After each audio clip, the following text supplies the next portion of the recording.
Hello everyone, आप सभी का आपके अपने चैनल परीक्षा रथ पर स्वागत है। इस चैनल को शुरू करने का जो मेरा मोटिव है उसमें ये है कि चूँकि कॉम्पिटिटिव एग्ज़ाम्स की प्रिपरेशन करने वाले एस्पिरेंट्स के सामने बहुत सी चुनौतियां होती हैं। सबसे पहली चुनौती होती है कि कंटेंट कहाँ से तैयार किया जाए जो हमारे एग्ज़ाम को क्रैक करने में हेल्पफुल रहे।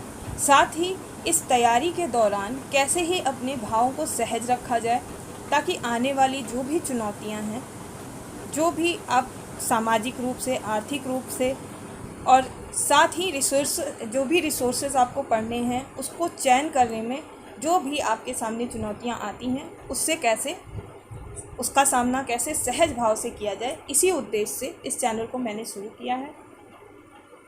जो भी व्यू पॉइंट्स हैं मेरे, मैं अपने कुछ पॉइंट्स के माध्यम से आपको साझा करूंगी। आई होप ये आपके लिए जीवन में परिवर्तन लाने के लिए कुछ वैल्यू एडिशन करेगा। कई तरह की बुक्स मार्केट में अवेलेबल होती हैं, कई कंपाइल मैटर या कुछ अवेलेबल होते हैं। उसमें से इतने सारे जो कंटेंट होते हैं उसमें से चयन करना, और साथ ही आजकल ऑनलाइन की दुनिया में तो इसमें क्या होता है, आप सभी के माइंडसेट में एक कन्फ्यूज़न, हर समय एक संदेहास्पद स्थिति बनी रहती है। और जाहिर सी बात है, जब आप संदेह में रह कर तैयारी करेंगे तो किसी भी कंटेंट पे रिलाई नहीं कर पाएंगे। इसी से कैसे बचा जाए और समय रहते कैसे उन कमियों को दूर किया जाए जिससे ज़्यादातर एस्पिरेंट्स जो होते हैं उनके अंदर क्षमता होते हुए भी उन चीज़ों को नहीं कर पाते हैं जिसको सबसे पहले उन्हें करना चाहिए। इन्हीं पॉइंट्स को मैं इस वीडियो के माध्यम से आप तक पहुंचाना चाहती हूं। तो चलिए हम पॉइंट वाइज जो मैंने पॉइंट्स रखे हैं पॉइंट ऑफ व्यू से, पहला है, सबसे पहला पॉइंट होता है हमारा रिसोर्सेज का। कैसे डिसाइड विच रिसोर्स जो हमें सफलता तक ले जाए, कौन सा रिसोर्स हम रखें जो हमें सफलता तक ले जाए। सबसे पहले होता है कि सभी एग्ज़ाम्स के लिए आप सभी जानते हैं कि आपको एनसीईआरटी बुक्स, बेसिक बुक्स आपको हर हाल में कवर करनी है। चाहे आपको कोई भी एग्ज़ाम देना हो, एसएससी देना हो या फिर सिविल सर्विसेज का एग्ज़ाम देना हो, या आजकल छोटे एग्ज़ाम्स भी सीटेट वगैरह भी जो टीचिंग एग्ज़ाम्स होते हैं उसमें भी आपको एनसीईआरटी बेस के आधार पर ही क्वेश्चंस पूछे जाने लगे हैं अब। यानी एनसीईआरटी हमारी इतनी मोस्ट इम्पॉर्टेंट एंड सबसे ज़्यादा रिलायबल कंटेंट में आती है। तो एनसीईआरटी को कैसे पढ़ना चाहिए, बच्चे क्या करते हैं उसको उसी भाव में नहीं पढ़ते हैं जिस तरह से एनसीईआरटी को सच में पढ़ना चाहिए। इसीलिए वहाँ के कंटेंट का उनका फ़ायदा जो होता है, जो ले लेते हैं वो सेलेक्ट हो जाते हैं, और जो नहीं ले पाते हैं वो कहीं ना कहीं चाहे कुछ मार्क्स से कुछ भी बाहर ही रह जाते हैं। तो एनसीईआरटी सबसे पहले आपकी बेसिक बुक है, इसको आपको अच्छे से कवर करना चाहिए। साथ ही आपको स्वयं पढ़ना चाहिए, और आपको अगर कोई पॉइंट समझ में नहीं आता है तो जो भी सोर्सेज आपको मिलते हैं कहीं पे कि हाँ कौन सा पॉइंट ऑफ व्यू सबसे सही है जो आपको समझ में आता है, जिनका सुनना आपको समझ में आता है, उनको आप सुन लीजिए। हो सकता है कि आपके पढ़ते समय कुछ पॉइंट्स मिसिंग हो, क्योंकि कभी कभी ये होता है कि हम अपने एक्सपीरियंसेस से ही सीखेंगे तो लाइफ छोटी पड़ जाएगी, परंतु अगर हम दूसरे की गलतियों से सीखते हैं तो हम अपने आप को बहुत ज़्यादा इन्हांस कर पाते हैं और समय रहते कर पाते हैं। कभी भी व्यक्ति को ये नहीं सोचना चाहिए उसकी ज़िंदगी में ये चीज़ हुआ है तो मेरे साथ नहीं हो सकता है, या मैं जो कर रहा हूँ बिल्कुल सही है, और फिर जब समय निकलने लगता है तब उसका प्रभाव और प्रेशर दोनों दिखता है। तो इस बात को आप हमेशा समझ कर चलिए कि अगर कोई कह रहा है कि एनसीईआरटी पढ़नी चाहिए तो उसका कुछ तो मतलब है जो एनसीईआरटी के पीछे इतना सब लोग कहते हैं। गवर्नमेंट एग्ज़ाम्स का मूल बेस ही एनसीईआरटी है, और सारे गवर्नमेंट एग्ज़ाम्स के बेस में आपको एनसीईआरटी के ही क्वेश्चंस मिलेंगे। कई बार सिविल सर्विसेज के मेंस में डायरेक्ट क्वेश्चन भी यहाँ से पूछ लिए जाते हैं। तो अब आपको समझ में, जब आप क्वेश्चन पेपर करते हैं, प्रीवियस ईयर क्वेश्चंस करेंगे और साथ के साथ सिलेबस देखेंगे और दोनों को कोरिलेट करेंगे, तब आपको समझ में आएगा कि कंटेंट कैसे आपके लिए हेल्पफुल होगा। और इस प्रोसेस को आपको कॉन्टीन्यूटी में करना होगा। ये नहीं कि आपने 6 to 12 एनसीईआरटी उठाई और एक बार रीडिंग कर ली, आपने सोचा आपका बेस क्लियर, ये सफिशिएंट नहीं होता है। कोई भी बुक है उसको साइंटिफिक तरीके से पढ़ना, स्ट्रैटेजिक पढ़ना सबसे इम्पॉर्टेंट होता है। तो यही मैं आगे के वीडियोज़ में आपको बताऊंगी कि एनसीईआरटी 1 by 1 चैप्टर वाइज कैसे कवर किया जाए, और साथ के साथ उसको कैसे एडवांस टेक्स्ट बुक से उसको कोरिलेट किया जाए। आई होप ये पॉइंट आपको समझ में आया होगा। नेक्स्ट पॉइंट है मेरा, कई तरह की बुक्स मार्केट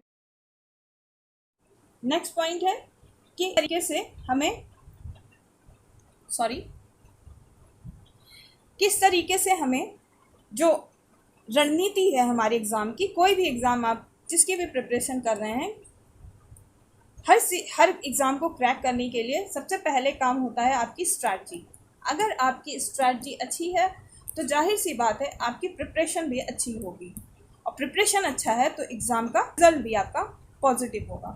और कभी कभी हो सकता है मे बी लक भी, मान लीजिए आपने जो डिसाइड किया पढ़ना, जो टॉपिक डिसाइड किए और जो आपने पढ़ा उसमें से क्वेश्चंस नहीं आए, ये बाय लक हो सकता है, बट लक से ज़्यादा ज़रूरी होती है स्ट्रैटेजी। लक बाद में आता है कि आपने पूरा सिलेबस कवर किया, प्रीवियस ईयर क्वेश्चंस अच्छे से किए और बेस बुक्स को आपने पढ़ा, तो फिर आपने मेहनत भी पूरी करी है, आप सेटिस्फाइड हो अपनी मेहनत से, तो 1% लक होता है और 99% जो होता है आपकी खुद की मेहनत होती है। किताब बंद करके या बेस बुक्स को ना पढ़ के, सिलेबस को ना देखकर और प्रीवियस ईयर क्वेश्चंस को नहीं करके कोई भी स्ट्रेटजी आप सेट नहीं कर सकते हैं। तो सबसे पहले स्ट्रेटजी सेट करने के लिए आप सभी एस्पिरेंट्स को, जो भी नए बच्चे आते तैयारी में, उनको सबसे बड़ी चुनौती होती है सही दिशा की। अगर उनको उस समय जो जुनून होता है और या एज होता है, एज का प्रेशर कम होता है उस टाइम पे, और सही दिशा मिल जाए, सही स्ट्रेटजी मिल जाए, वो सही स्ट्रेटजी बना लें, तो कोई भी एग्ज़ाम्स उनसे दूर नहीं रहेगा। एक साल में नहीं होगा, दूसरे साल में ज़रूर होगा, अगर उनकी पहले की जो पढ़ाई है स्कूलिंग वाली वो मजबूत है तो। अगर उस टाइम पे उन्होंने नहीं पढ़ाई की है, बेस नहीं क्लियर है, तो जाहिर सी बात है उनको समय लगेगा उस बेस को क्लियर करने में। खासकर स्टेट बोर्ड वाले बच्चों की सबसे बड़ी प्रॉब्लम क्या होती है कि स्टेट का सिलेबस, स्टेट बोर्ड का जो सिलेबस है वो बिल्कुल अलग है, और एनसीईआरटी जो बुक्स, बेस बुक्स हैं, उसका अलग है। तो आपको एनसीईआरटी, अगर आपको किसी भी कॉम्पिटिटिव एग्ज़ाम्स की तैयारी करनी है, तो आपकी पहली स्ट्रैटेजी ये होनी चाहिए कि आपका गोल जो है वो फिक्स होना चाहिए, और अगर आपका गोल फिक्स है तो उसके इर्द गिर्द आपको अपनी तैयारी शुरू कर देनी चाहिए। और सबसे अच्छी बात यह है कि आज के डेट में आपके पास घर बैठे तैयारी करने का इतना अच्छा जरिया है ऑनलाइन, कहीं पे भी आप कोई भी चीज़ मंगा सकते हैं, कोई बुक मंगा सकते हैं, किसी भी अच्छे रिलाई करने वाले कंटेंट को आप ऑनलाइन सब्सक्रिप्शन ले सकते हैं, और जो भी आपको समझ में आता है टीचर, आप उसको सुन सकते हैं यूट्यूब पे। तो उसके माध्यम से भी आप अपनी जागरूकता को बढ़ा सकते हैं और अपनी स्ट्रेटजी फिक्स कर सकते हैं। तो इस तरीके से, किस तरह से कोई भी एग्ज़ाम जो होगा आपका, चाहे वो सिविल सर्विसेज का हो, एसएससी हो, वनडे का कोई भी एग्ज़ाम हो, टीचिंग का एग्ज़ाम हो, वो आपकी स्ट्रेटजी से आपका सबसे पहला है स्ट्रेटजी, इसको आप फिक्स करिए। और साथ ही ये स्ट्रेटजी ऐसी होनी चाहिए कि अगर आप प्रीवियस ईयर क्वेश्चन कर रहे हैं, तो जब आप स्टडी कर रहे हैं उस टाइम पे आपका सिलेबस सामने होना चाहिए, और सिलेबस के अकॉर्डिंग जो भी आप टॉपिक पढ़ रहे हैं उसमें से आप खुद क्वेश्चन बनाना सीख जाएं एग्ज़ाम के एस्पेक्ट में। तो ये स्ट्रैटेजी इस तरह जब रहेगी कॉन्टीन्यूटी में, तो जाहिर सी बात है कि एग्ज़ाम आते आते आपकी जो प्रिपरेशन होगी वो काफ़ी अच्छी होगी। नेक्स्ट पॉइंट हमारा आता है टाइम मैनेजमेंट। सबसे पहला जो वो होता है चुनौती हमारे सामने, टाइम मैनेजमेंट। कैसे हम अपने आप को 24/7 में अपने आप को डिसिप्लिन वे में रह सकते हैं। ह्यूमन बीइंग है और सामाजिक, मानो एक सामाजिक प्राणी है, तो जाहिर सी बात। और साथ में आज के समय की डिस्ट्रैक्शंस भी अलग अलग हैं, जैसे हाथ में मोबाइल है, ऑनलाइन स्टडी करना है और कोई नोटिफिकेशन आ जाता है। हर तरह का नोटिफिकेशन आपको यूट्यूब पे मिल जाएगा, डिस्ट्रैक्शन वाला भी और आपको आपके गोल तक ले जाने वाला भी। अब आपके साइकोलॉजी पे डिपेंड करता है कि आपके अंदर का जुनून क्या है। आपके अंदर जुनून है कि कोई चीज़ हासिल करनी है तब कोई काम करना है, अनदर चीज़ों में टाइम देना है, या फिर पहले आपको उन चीज़ों को कर लेना है जिससे आपको खुशी मिलती है कुछ देर की, या फिर वो काम करना है जिससे आपको लॉन्ग टाइम विज़न में आपकी लाइफ सेट होती है। तो ये सबसे बड़ा पहलू होता है स्टूडेंट्स के सामने कि how to fix my time for study. कैसे हम अपने टाइम को फिक्स कर लें बिल्कुल से, जिसमें कोई डिस्ट्रक्शन टाइम ना हो। तो अगर आपको और भी चीज़ें करनी है तो उसमें आप डेली का 8 to 10 आवर शुरुआत में, क्योंकि बेस जब नहीं होता है तो आपको ज़्यादा समय देना होता है, और जब बेस बन जाता है तो चीज़ों से आप इंट्रोड्यूस हो जाते हैं। फिर उसके बाद क्या होता है कि अगर थोड़ा बहुत कोई भी प्रॉब्लम भी आती है, ह्यूमन बीइंग है, कभी कुछ हो रहा है, कभी कहीं कुछ हो रहा है, आपको जाना पड़ेगा, किसी के लिए खड़ा होना पड़ेगा, अपने परिवार के लिए आपको खड़ा होना पड़ेगा, तो आपको समय देना पड़ेगा। तो आगे आपका समय जो है, जाहिर सी बात है, कुछ चीज़ों में जाएगा। तो उससे पहले जो आपको टाइम मिल रहा है उसमें आप अपने टाइम को डिवाइड कर लीजिए, पर डे के हिसाब से अपना रूटीन सेट कर लीजिए, और उसके साथ ही अपने आप को उस सिलेबस के अकॉर्डिंग और उस एग्ज़ाम, जिस एग्ज़ाम की आप प्रिपरेशन कर रहे हैं, उसकी डिमांड के अकॉर्डिंग अपने आप को सेट करिए, ना कि अपने पढ़ने के रुझान के अकॉर्डिंग कि आपको क्या पढ़ना अच्छा लगता है। जैसे हिस्ट्री, ज्योग्राफी, पॉलिटी, और कुछ बच्चों को जनरल साइंस से बहुत भागते हैं। तो अगर हम सभी में से आपके सामने रखा जाए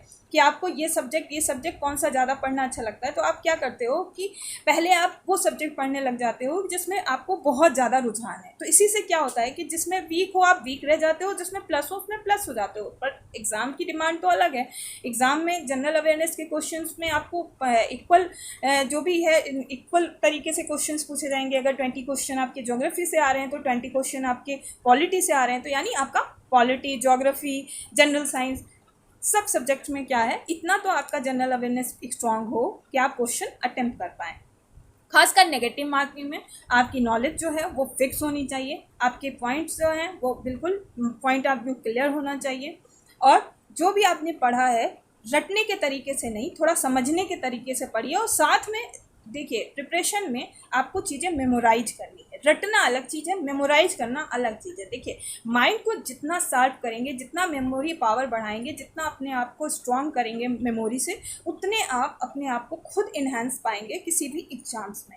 यानी सबसे पहली बिग भूमिका जो है टाइम मैनेजमेंट की। देन उसके बाद जब उस चीज़ को आप टाइम देंगे तो जाहिर सी बात है वो सिलेबस भी दिमाग में जाएगा और उसका कंटेंट भी दिमाग में जाएगा। और जब एग्ज़ाम की डेट आएगी उससे पहले आप इतने रिलैक्स होंगे, इतने प्रिपेयर्ड होंगे कि आपके ऊपर कोई भी दबाव नहीं आएगा। इन्हीं सब चीज़ों के बारे में, इन्हीं से जो भी रिलेटेड आपके डाउट हैं, जो भी इन सभी चीज़ों से रिलेटेड जो भी आपके एस्पेक्ट्स हैं, वो आप कमेंट में सुझाव के द्वारा दीजिए। आप सभी इतने इंस्पायरिंग माइंड्स हैं, आपके कमेंट से हमें भी मोटिवेशन मिलेगा और हमें भी कुछ रास्ता मिलेगा। हो सकता है कि कोई पॉइंट जो है मेरा मैं सही ना बोलूँ या सही ना समझूँ, तो उसको प्लीज़ अदरवाइज़ मत लीजिएगा। बोलते समय हो सकता है स्लिप ऑफ टंग हो जाए, तो प्लीज़ उसको इग्नोर करिएगा। लेकिन जो मूल बातें हैं, जो महत्वपूर्ण बातें हैं, जो हो सकता है आपकी लाइफ में वैल्यू ऐड करे, उसको आप प्लीज़ अपनी लाइफ में ज़रूर इन्वॉल्व करिएगा। अगर आप कमियों पे ही ध्यान देते रहेंगे, किसी की भी अपनी कमियों पे ध्यान देंगे तो आपका इम्प्रूवमेंट होगा, पर दूसरों की कमियों को दूर करने के लिए अगर आप ध्यान देंगे तो आपका इम्प्रूवमेंट नहीं होगा। आप कहीं ना कहीं एक उलझी लाइफ जिएंगे। तो आई होप ये आपके लिए काफ़ी हेल्पफुल रहने वाला है ये चैनल, और आप सभी के कमेंट से ही मुझे मोटिवेशन मिलेगा। तो प्लीज़ कमेंट ज़रूर करें और हम सभी मिलकर अपने लाइफ को एक अर्थ दें और अपने लाइफ से दूसरे के जीवन को भी थोड़ा सा कुछ अर्थपूर्ण बनाने की ओर अग्रसर रहें। तो इसमें इतना ही। फिर नेक्स्ट वीडियो मेरा जो होगा वो मैं एनसीईआरटी को, जो भी मुझे लगता है कि हाँ एग्ज़ाम ओरिएंटेशन में सबसे ज़्यादा पहले इम्पॉर्टेंट चैप्टर्स हैं, मैं उनको लेके आऊँगी, क्योंकि इस चैनल का उद्देश्य है एग्ज़ाम ओरिएंटेशन। तो मैं सीक्वेंस में नहीं पढ़ाऊँगी, मैं सीक्वेंस में उसको डिस्कस नहीं करूँगी, एनालिसिस नहीं करूँगी। मेरा मोटिव है आपका एग्ज़ाम जो भी है, आप जिस भी एग्ज़ाम से जुड़े हुए हैं, उसमें जो मोस्ट इम्पॉर्टेंट एस्पेक्ट होता है वो आपका क्लियर होना चाहिए। हर समय, हर पहलू में आप उसमें फंसने नहीं चाहिए। तो इस वीडियो में इतना ही। Have a great day. Thank you so much for listening me.